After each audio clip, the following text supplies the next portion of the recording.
পটলের একঘেয়ে রেসিপি খেয়ে খেয়ে যদি বোর হয়ে যাও আর চাইছো নতুন কিছু ট্রাই করতে, তাহলে কিন্তু আজকে পটলের এই সুন্দর রেসিপিটার একবার ট্রাই করে দেখতেই পারো। আশা করি তোমাদের খুবই ভালো লাগবে। এটা এতটাই টেস্টি হয় যে মাছ মাংস খাওয়া ছেড়ে দেবেন।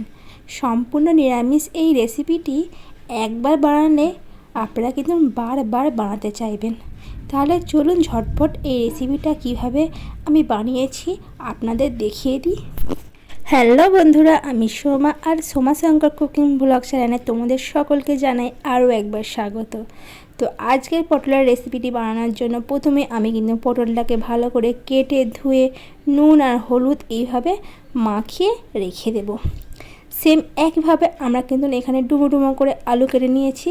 তার মধ্যেও আমরা এখানে অল্প হলুদ আর অল্প নুন দিয়ে ভালো করে মাখিয়ে আমরা রেখে দিই। তো এইভাবে পটল আর আলু আমরা ভালো করে নুন হলুদ মাখিয়ে নিলাম। এরপরে আমরা একটি মশলা বানিয়ে নেব। তার জন্য এখানে নিচ্ছি কয়েক টুকরো আদা, তাতে দিচ্ছি 1 চামচ ধনে আর দিচ্ছি 1/2 চামচ জিরে। এটাকে আমরা ভালো করে পেস্ট করে নেব। অপরদিকে আরও একটি মশলা বানিয়ে নিচ্ছি। তার জন্য আমি এখানে নিচ্ছি 4টে কাজু বাদাম, 1 চামচ চারমগজ আর 2 চামচ পোস্ত। তোমরা চাইলে শুধু কাজু বাদাম দিয়েও করতে পারো। এটাকেও আমরা পেস্ট বানিয়ে নেব। অপরদিকে আমাদের কড়াই ভালো করে গরম করে নিয়েছি।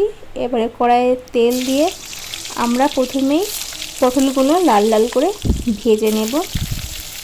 অবশ্যই কিন্তু সময় নিয়ে পটলটা ভালো করে ভেজে নিতে হবে।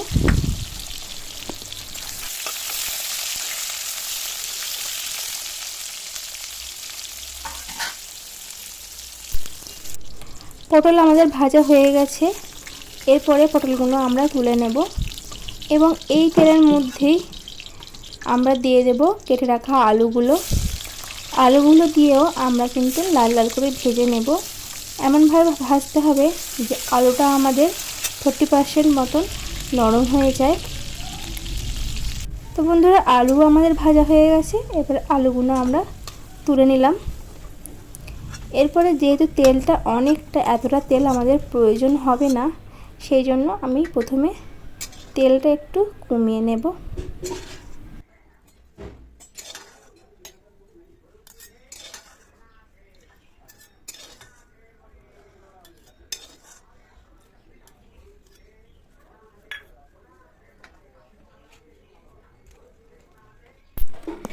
এরপরে ওই তেলের মধ্যে দিয়ে দেব গোটা গরম মশলা।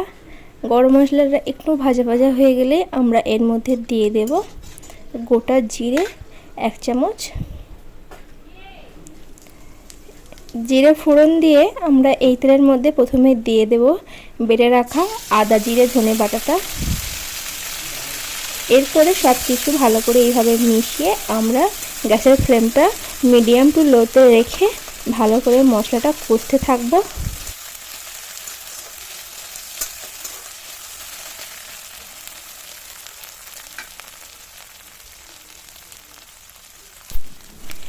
মশলাটা একটু কষিয়ে নিয়ে আমরা এর মধ্যে দিয়ে দেব 1 চামচ লঙ্কার গুঁড়ো আর 1 চামচ হলুদের গুঁড়ো। তারপরে সব কিছু আবারও ভালো করে মিশিয়ে নিয়ে আমরা মশলাটা আরও কিছুক্ষণ কষতে থাকবো। মশলা যাতে পুড়ে না যায় সেই জন্য আমি এর মধ্যে দিয়ে দিচ্ছি অল্প একটু জল। এইভাবে জল দিয়ে মশলাটা আমরা বেশ কিছুক্ষণ তেল ছাড়া অবধি ভালো করে কষিয়ে নেব। মশলা ভালো করে কষানো হয়ে গেলে আমরা এর মধ্যে দিয়ে দেব আগে থেকে ভেজে রাখা আলু এবং পটলটা। এরপরে সব কিছু ভালো করে মিশিয়ে নেব। সব কিছু ভালো করে মিশিয়ে নেবার পরে আমরা এর মধ্যে দিয়ে দেব বেটে রাখা কাজু বাদামটা। যেহেতু কাজু বাদাম দিয়েছি তাই অল্প একটু জল দিলাম। এরপরে সব কিছু আবারও ভালো করে মিশিয়ে নিয়ে আরও কিছুক্ষণ ভালো করে কষাতে থাকবো।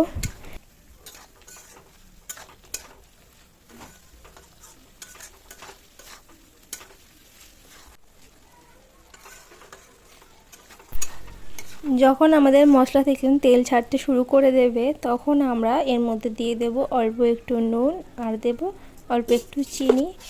নুন আর চিনিটাকে দিয়ে ভালো করে মিশিয়ে নেব। এরপরে আমরা এর মধ্যে দিয়ে দেব পরিমাণ মতো জল। আপনারা যে যেরকম ঝোল রাখতে চান বা কষা রাখতে চান সেই অনুযায়ী জলটা দেবেন।